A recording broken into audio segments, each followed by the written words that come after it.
नमस्कार, आप देख रहे हैं पर उत्तराखंड में हूं आपके साथ संदीप तिवारी।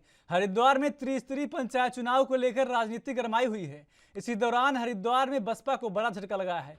उत्तराखंड की राजधानी देहरादून में बीजेपी प्रदेश कार्यालय में हरिद्वार क्षेत्र से आए गुर्जर नेताओं की बीजेपी में ज्वाइनिंग हुई है। हरिद्वार त्रिस्तरीय पंचायत चुनाव को लेकर पार्टी अपनी रणनीति मजबूत कर रही है, जिसके तहत आज बसपा के कई नेताओं ने बीजेपी का दामन थामा है। वहीं बसपा छोड़ बीजेपी में शामिल हुए रविंद्र पनियाल ने कहा कि धामी की नेतृत्व और केंद्र के मोदी का नेतृत्व सर्वोपरि है और इसके नेतृत्व पर हमें भरोसा है, क्योंकि बीजेपी किसी को हताश और निराश नहीं करती है। वहीं इस दौरान सीएम धामी समेत कई बड़े नेता भी मौजूद रहे। डॉक्टर रमेश पोखरियाल निशंक जी हमारे बहुत वरिष्ठ नेता हैं। उनका एक बहुत लंबा अनुभव है। हरिद्वार क्षेत्र की जनता ने उनको लगातार उस क्षेत्र से चुना है और चूँकि दिल्ली में भी सरकार भारतीय जनता पार्टी की है माननीय प्रधानमंत्री जी के नेतृत्व में, और देहरादून में भी सरकार भारतीय जनता पार्टी की है, यहाँ की जनता ने चुना है। तो हम लोगों का यही एक प्रयास है कि जो हमारी त्रिस्तरीय पंचायत की जो सरकार है वह सरकार भी भारतीय जनता पार्टी के समर्थित होगी, भारतीय जनता पार्टी की होगी। तो आसानी से जो विकास की योजनाएं हैं केंद्र की, राज्य की आम जनता तक पहुंचेंगी, सामान्य जनता तक पहुंचेंगी। उसको लेकर हमारे प्रदेश के जो हमारे यशस्वी कर्मठ प्रदेश अध्यक्ष हैं श्री महेंद्र प्रसाद भट्ट जी, वो लगातार वहां पर स्वयं भी सारी चीज़ों को देख रहे हैं और सारे जो सिलेक्शन है वो भी अभी हो गए हैं। तो मैं समझता हूँ कि हरिद्वार की जनता त्रिस्तरीय पंचायत में भी भारतीय जनता हमारी ओर से कभी भी तोड़ फोड़ हुई नहीं है। हाँ, हम अपने परिवार को बढ़ाने का काम करते हैं और जोड़ने का काम करते हैं। जोड़ने का काम हम ही करते हैं, चाहे देश को जोड़ने का हो, चाहे मनों को जोड़ने का हो, चाहे समाज को जोड़ने का हो और चाहे मनस्थितियों को जोड़ने का हो। तो ये जोड़ करके देश को श्रेष्ठता की ओर बढ़ाने का जो काम यशस्वी मुख्यमंत्री यहाँ के कर रहे हैं और देश को दुनिया में शिखर पर पहुँचाने का काम जो भारत के यशस्वी प्रधानमंत्री कर रहे हैं, गजब का है। और इसीलिए लोग अंतिम छोर का व्यक्ति भी चाहता है ना, वो बीजेपी में सम्मिलित होना चाहता है और जुनून है लोगों को बीजेपी में सम्मिलित होने का। और ये हमारा सौभाग्य है, हमारे प्रदेश के बहुत ही यशस्वी प्रदेश के अध्यक्ष के नेतृत्व में गांव-गांव से लोग जो है आ रहे हैं और हम अध्यक्ष जी को बधाई देते हैं कि ये परिवार को बहुत तेज़ी से बढ़ा।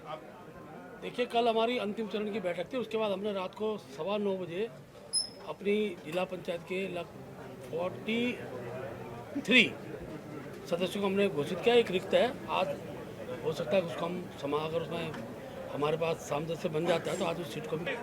सबसे पहले तो मैं सभी पत्रकार बंधुओं का बहुत दिल की गहराई से धन्यवाद करता हूँ।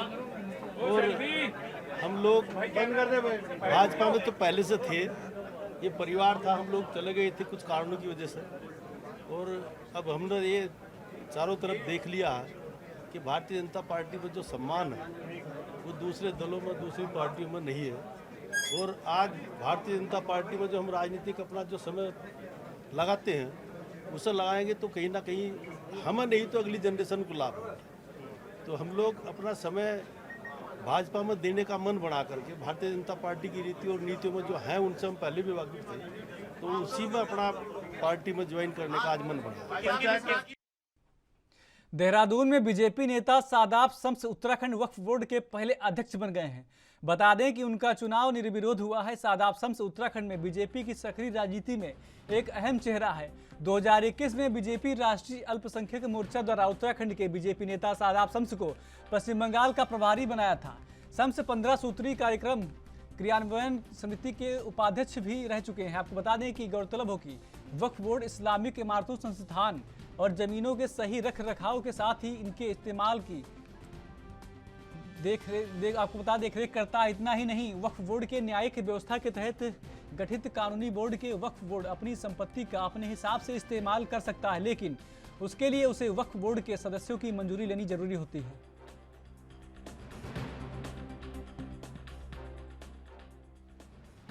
आज माननीय मुख्य सचिव की अध्यक्षता में, एल्फेनरी जी की अध्यक्षता में एक चुनाव हुआ सचिवालय के अंदर। माननीय विधायकगण, माननीय तमाम वक्फ बोर्ड के सदस्यों ने निर्विरोध मुझे अपना आशीर्वाद दिया है, और मैं ये कह सकता हूं कि जो उम्मीदें समाज को, अल्पसंख्यक समाज को जो मुझसे हैं, मेरे संगठन ने और सरकार ने जो अपेक्षा मुझसे रखी है, मैं पूरी ईमानदारी के साथ उस उम्मीद पे खरा उतरने का। अवैध शराब के खिलाफ पुलिस ने ताबड़तोड़ कार्रवाई करनी शुरू कर दी है। इसी कड़ी में ऋषिकेश में कोतवाली पुलिस ने चेकिंग के दौरान गुमानीवाला में एक कार से 400 लीटर कच्ची शराब पकड़ी है। शराब तस्करी के आरोप में कार में सवार 2 युवकों को भी गिरफ्तार कर लिया है, जिनके खिलाफ पुलिस ने संबंधित धारा में मुकदमा पंजीकृत कर लिया है। पुलिस ने आरोपियों के खिलाफ संबंधित धाराओं में मुकदमा पंजीकृत कर लिया है। फिलहाल अधिक जानकारी के लिए आरोपियों से पूछताछ भी की जा रही है। पूछताछ के लिए आपको बता दें कि आरोपियों को न्यायालय में पेश करने के लिए भेजा है।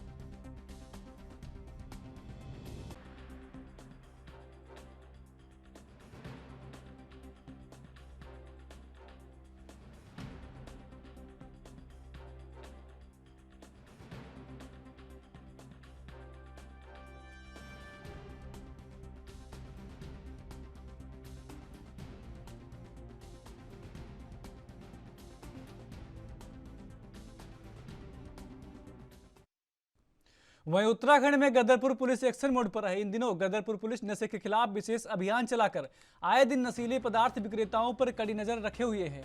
आपको बता दें कि इसी कड़ी में गदरपुर पुलिस के द्वारा 1711 नशे के इंजेक्शन बरामद किए गए हैं। साथ ही गदरपुर के 2 युवकों को भी गिरफ्तार कर जेल भेज दिया गया है।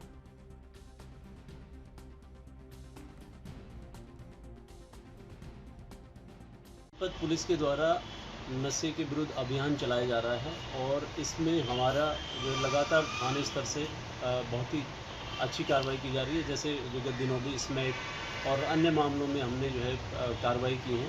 तो कल इसी में एक व्यक्ति हैं जो उपदेश सिंह हैं, यहीं के रहने वाले, गदरपुर के रहने वाले। तो इनसे कुछ नशीले इंजेक्शन बरामद हुए और NDPS एक्ट के अंतर्गत उस पर अभियोग पंजीकृत किया गया। उनके पूछताछ में उनके द्वारा बताया गया कि जो ये नशे के इंजेक्शन जहाँ से लाए हैं वो कोई विजय कुमार नाम के व्यक्ति हैं, जो थाना गदरपुर क्षेत्र में ही निवास करते हैं, वार्ड नंबर 3 में, और उनके घर में ये सामान है करके। तो इसमें 29 NDPS एक्ट के तहत मुकदमा करते हुए, कार्रवाई करते हुए आगे उनके घर में जो है छानबीन की गई। तो उनकी बरामदगी उनसे 1675 इंजेक्शन है, जो कि एबिल, डाइजेपाम, बुप्रीनॉर्फिन के हैं। अलग अलग मात्रा में बुप्रीनॉर्फिन 200, डाइजेपाम 125 और एबिल के लगभग 1350 इंजेक्शन हैं, जिनको रखना जो लाइसेंस के बिना जो इनको रख नहीं सकते हैं, स्टोर नहीं कर सकते हैं। और ये लगातार यहाँ युवाओं को ये इंजेक्शन बेचते हैं, जिससे कि हमारी जो है नशे के प्रति जो है युवा जो है इसमें काफ़ी इन्वॉल्व हो रहे हैं और उनका फ्यूचर इसमें ख़राब हो रहा है। और लगातार इस पर हमारी जो निगरानी भी है, नज़र भी थी। तो इसी में उपदेश सिंह को फिर अरेस्ट के बाद फिर उनकी निशानदेही पर विजय सिंह से ये इतना माल जो है रात को बरामद हुआ। हरिद्वार में 26 सितंबर को होने वाले त्रिस्तरीय पंचायत चुनाव के लिए नामांकन प्रक्रिया शुरू हो गई है, जिसको लेकर जिला प्रशासन ने सारी व्यवस्था दुरुस्त कर ली है। त्रिस्तरीय पंचायत चुनाव को देखते हुए 17 जोन और 138 सेक्टरों में बांटा गया है। हरिद्वार में जिला पंचायत सदस्य की सीट के लिए नामांकन जिला पंचायत कार्यालय में और अन्य सीटों के लिए सभी 6 ब्लॉक कार्यालय में नामांकन चल रहे हैं। वहीं अभी तक किसी राजनीतिक पार्टी ने अपने प्रत्याशियों की लिस्ट जारी नहीं की है। ADM वीर सिंह बुद्धियाल ने बताया कि आज से नामांकन प्रक्रिया शुरू हो गई है, जो 8 सितंबर तक चलेगी।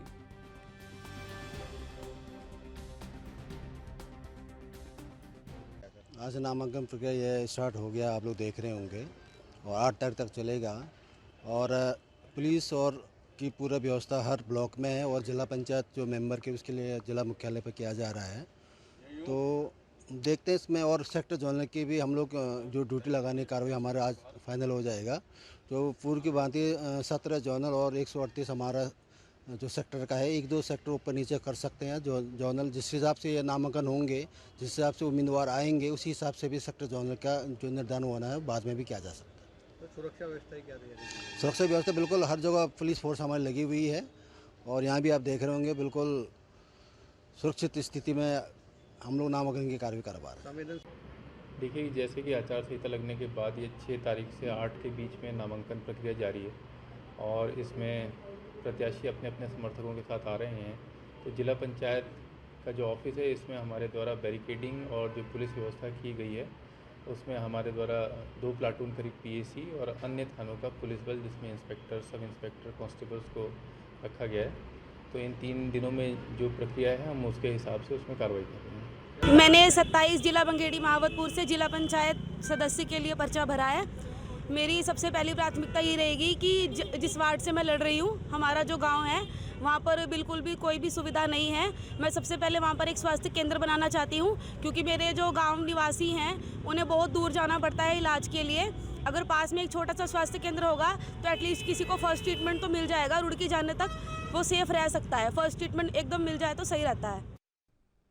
उत्तराखंड के अल्मोड़ा में चल रहे प्रसिद्ध नंदा देवी मेले का आज मां नंदा सुनंदा की डोला यात्रा के साथ ही समापन हो गया। मां नंदा सुनंदा की भव्य शोभा यात्रा निकाली गई। इस दौरान हजारों की संख्या में श्रद्धालु मां नंदा देवी के मंदिर में दर्शन करने पहुंचे। आपको बता दें कि लोगों ने अपने घरों की छतों से मां के दर्शन कर उन्हें भावुक विदाई दी। आपको बता दें कि शोभा यात्रा नंदा देवी मंदिर से प्रारंभ होकर लाला बाजार, बंसल गली, माल रोड होते हुए डेडियोडी पोखर तक पहुंची, जहां तल्ला महल से पुरोहितों ने मां की शोभा यात्रा की आरती उतारी।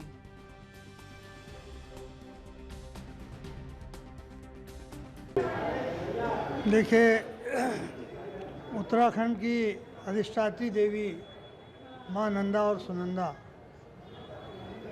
का आज डोला जो है उनकी शोभा यात्रा निकल रही है और इस मौके पर जो है तमाम अलग अलग स्थानों से, दूर दूर स्थानों से लोग यहाँ पर आए हुए हैं और ये हमारा एक ऐतिहासिक सांस्कृतिक मेला है। पहले ये व्यापारिक मेला भी होता था, लेकिन उसमें थोड़ा सा कमी आई है, लेकिन संस्कृति के क्षेत्र में ये मेला बहुत आगे बढ़ा है।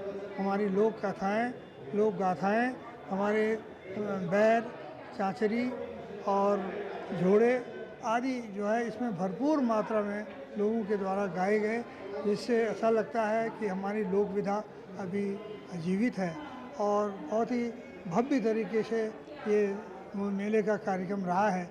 और मैं समझता हूँ कि आगे आने वाली पीढ़ी इससे कुछ अच्छे सबक लेगी और अच्छे ढंग से शांतिपूर्ण तरीके से ये मेला आज समाप्त होने जा रहा है और इसमें पुलिस प्रशासन का बहुत अच्छा सहयोग रहा है। उनकी वजह से जो है मेला शांतिपूर्ण ढंग से समाप्त हो रहा है और नगर पालिका के स्तर से जो भी संभव हो सकता था वो नगर पालिका के द्वारा जो तीर्थ नगरी ऋषिकेश को स्वच्छ बनाने के लिए सरकार द्वारा कई अभूतपूर्व प्रयास किए जा रहे हैं। आपको बता दें कि तीर्थ नगरी के कूड़ा निस्तारण के लिए वित्त और शहरी विकास मंत्री प्रेमचंद्र अग्रवाल ने 2,32,48,800 रुपए की पहली किस्त व्यय करने के लिए अवमुक्त की है। प्रेमचंद्र अग्रवाल के ऋषिकेश पहुंचने पर भव्य स्वागत किया गया। इस मौके पर बीजेपी कार्यकर्ताओं ने एक दूसरे को मिठाई खिलाकर बधाई दी। साथ ही मंत्री प्रेमचंद्र अग्रवाल ने मुख्यमंत्री पुष्कर सिंह धामी का आभार व्यक्त किया।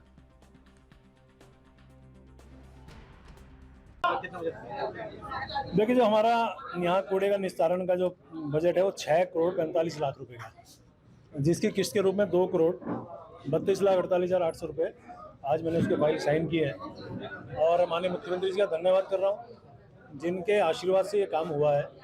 और निश्चित रूप से जो समस्या यहाँ की थी, और आप जानते हैं चाहे कूड़े की समस्या हो चाहे पार्किंग की समस्या हो, ये इसके लिए मैं पहले से लगा हूँ, लेकिन आज तो मेरा विभाग है, इसलिए मुझे इस बात का आत्मसंतुष्टि है कि मैं उस विभाग के मुखिया होने के नाते इस काम को मैं अपने ऋषिकेश नगर निगम के लिए मैं करा पाया।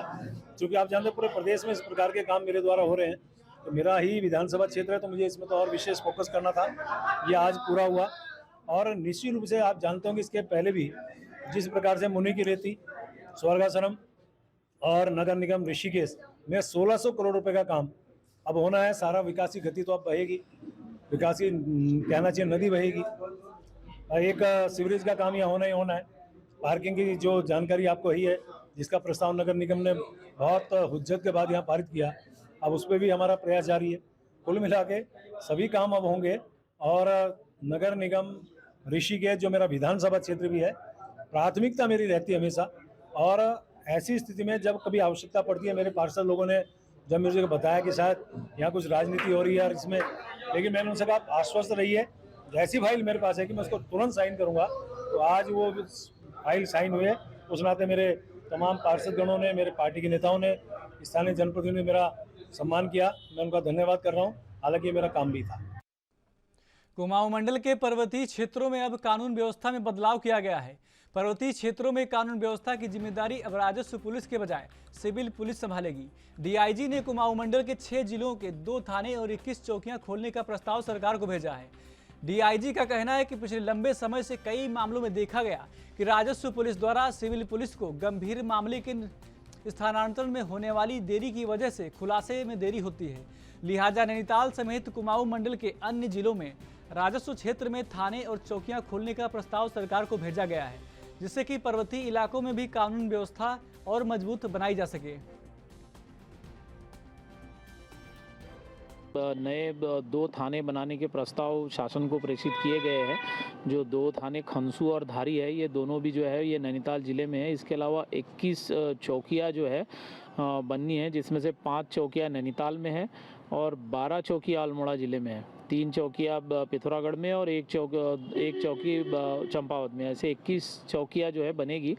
तो इसमें से काफ़ी सारी चौकियाँ जो है ये अभी वहाँ रेवेन्यू पुलिस क्षेत्र है, तो इसमें इसको रेगुलर पुलिस को देके वहाँ रेगुलर पुलिस चौकियाँ बनाने का प्रस्ताव जो है शासन को प्रेषित कर दिया गया है। तो जल्दी शासन इस पर निर्णय ले कि हमारे यहाँ कुमाऊं मंडल में 2 थाने और 21 चौकियाँ इसमें स्थापित होने का प्रस्ताव है। जो है कई बार ऐसा देखा गया है कि जो है बहुत सारी चीज़ें जो है वो तेज़ हुई है, लेकिन जो है अभी भी रेवेन्यू पुलिस के पास बहुत सारे थोड़ा संसाधनों की कमी रहती है। लेकिन जो है वो क्राइम फास्ट हुआ है, कई सारे मर्डर्स या इंटरनेट बढ़ा है। तो पूर्व में अभी कुछ घटनाएं ऐसी हुई रेवेन्यू पुलिस में जो थोड़ा सा खुलासा करने में देर आई। रेगुलर पुलिस के पास मामला लेट पहुंचने से जो है वो थोड़ी दिक्कत हो जाती है।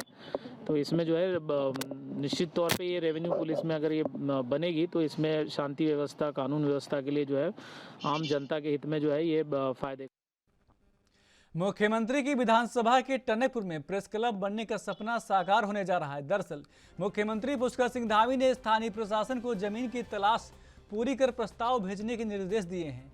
सीएम धामी के निर्देश के तहत एसडीएम हिमांशु कफलटिया ने जर्नलिस्ट यूनियन ऑफ उत्तराखंड की जिला इकाई के साथ प्रेस क्लब के लिए जमीन का स्थलीय निरीक्षण किया है। बता दें कि टनकपुर पहुंचे मुख्यमंत्री के जर्नलिस्ट यूनियन ऑफ उत्तराखंड के पदाधिकारियों ने पत्रकारों ने मीडिया के लिए प्रेस क्लब बनाए जाने की मांग की थी, जिसको लेकर सीएम धामी ने गंभीरता से लेते हुए प्रशासन को इसकी व्यवस्था करने के निर्देश दिए हैं।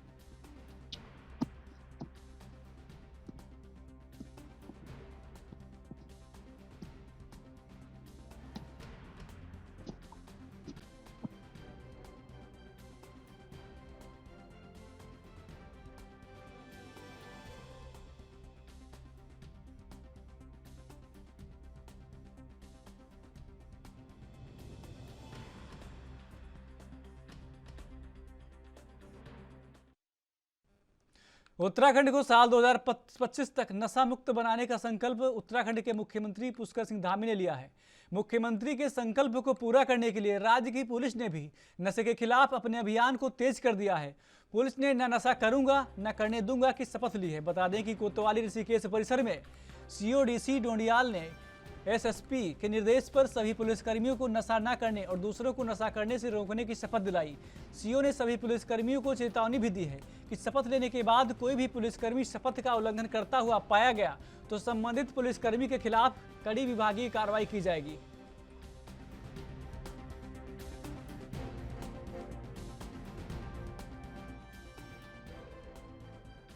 ये पूरे प्रदेश में जिले में नशे के विरुद्ध अभियान चल रहा है। इस अभियान के तहत अपने विभाग को भी अवेयर करने और इसके प्रति सख्त रुख अपनाने के लिए और इसे अपने दिमाग में बसाने के लिए ये प्रतिज्ञा, एक शपथ के रूप में हमारे यहाँ आज ये प्रोग्राम था, जिसे हमारे पुलिस अधीक्षक महोदय ने बताया था। उसके तहत ये सब यहाँ पे आज शपथ ली गई कि हम किसी भी प्रकार के नशे करने वालों के विरुद्ध कड़ी से कड़ी कार्रवाई करेंगे और अपने आप भी सजग रहेंगे और समाज में ऐसे लोगों को अवेयर भी करेंगे कि नशे के विरुद्ध स्वयं खड़े हो सके। उत्तराखंड पुलिस और आईआईटी रुड़की ने देवभूमि साइबर हैकाथॉन 2022 के दूसरे संस्करण का आयोजन किया है। आईआईटी रुड़की ने साइबर सुरक्षा में क्षमता निर्माण एवं ज्ञान विनिमय को बढ़ावा देने के लिए इंफॉर्मेशन टेक्नोलॉजी डेवलपमेंट एजेंसी और स्पेशल टास्क फोर्स के साथ समझौता ज्ञापन पर हस्ताक्षर भी किए हैं। दरअसल रुड़की की आईआईटी रुड़की में 4 दिवसीय देवभूमि साइबर हैकाथॉन 2022 के आयोजन के लिए हाई हब दिव्य संपर्क और उत्तराखंड पुलिस के साथ साझेदारी की। वहीं कार्यक्रम के समापन के अवसर पर मुख्य अतिथि उत्तराखंड के डीजीपी अशोक कुमार रहे। कार्यक्रम में उत्तराखंड के डीजीपी अशोक कुमार ने कहा कि राज्य में स्मार्ट पुलिसिंग की हमारी पहल साइबर अपराध को कम करने में मदद करेगी।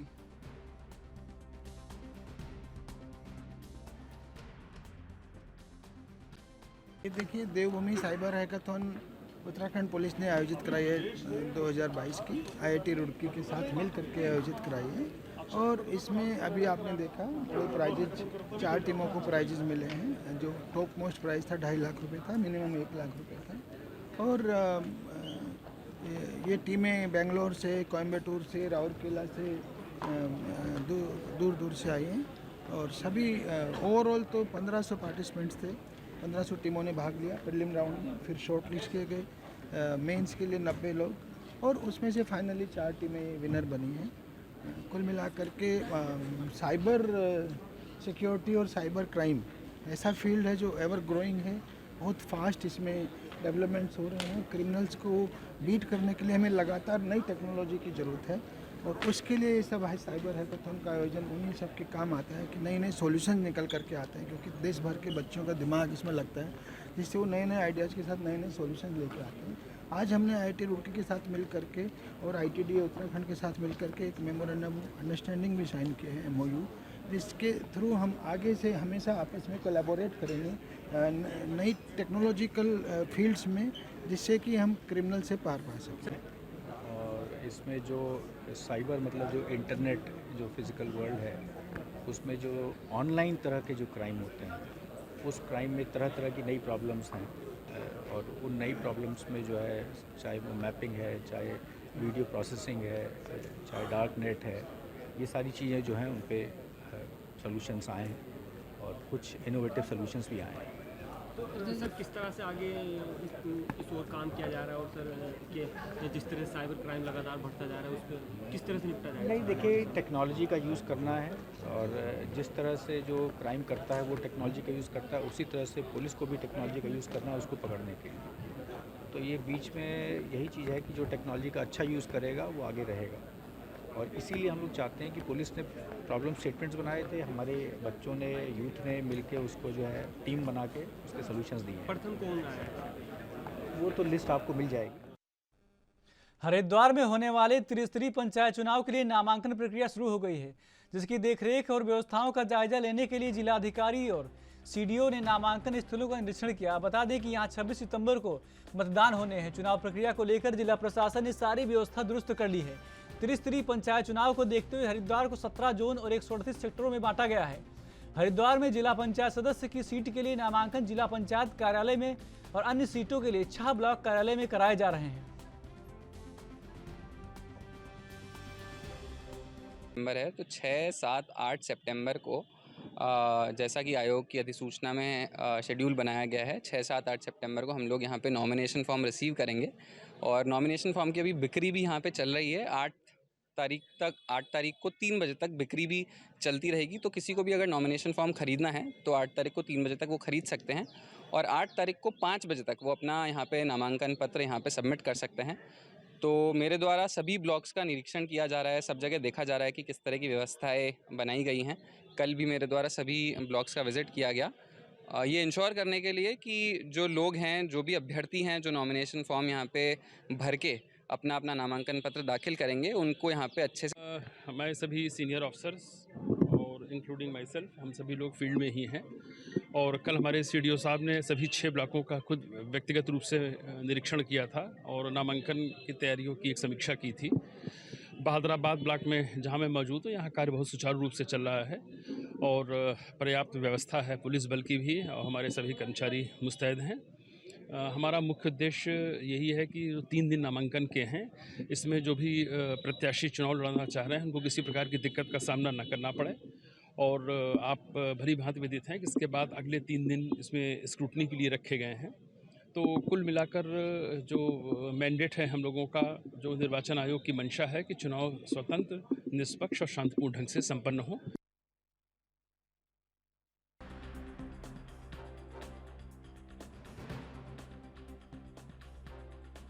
आपको बता दें कि हरिद्वार में त्रिस्तरीय पंचायत चुनाव को लेकर तैयारियां जोरों शोरों पर हैं, जिसको लेकर जिलाधिकारी ने स्थल का निरीक्षण भी किया और उन्होंने कहा कि कोई भी किसी प्रकार की चूक नहीं होगी। हालांकि अभी तक किसी भी पार्टी ने अपने जो उम्मीदवार हैं उनकी सूची जारी नहीं की है।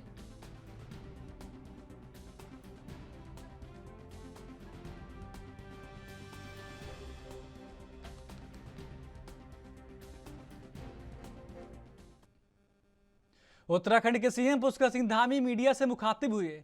इस दौरान उन्होंने अधीनस्थ सेवा चयन आयोग की परीक्षाओं में लगातार हुई धांधलियों को देखते हुए कहा कि अब समूह ग की भर्ती परीक्षा भी लोक सेवा आयोग द्वारा ही कराए जाने पर विचार चल रहा है।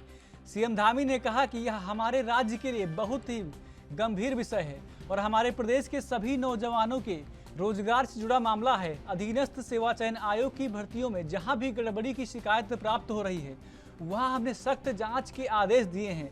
सभी मामलों पर कार्रवाई चल रही है, जिसका परिणाम आप सभी के सामने अभी आ रहा है। उन्होंने कहा कि भर्ती घोटालों में किसी को भी बख्शा नहीं जाएगा, चाहे किसी के हाथ कितने भी लंबे क्यों ही ना हो। कानून द्वारा अपना काम किया जा रहा है।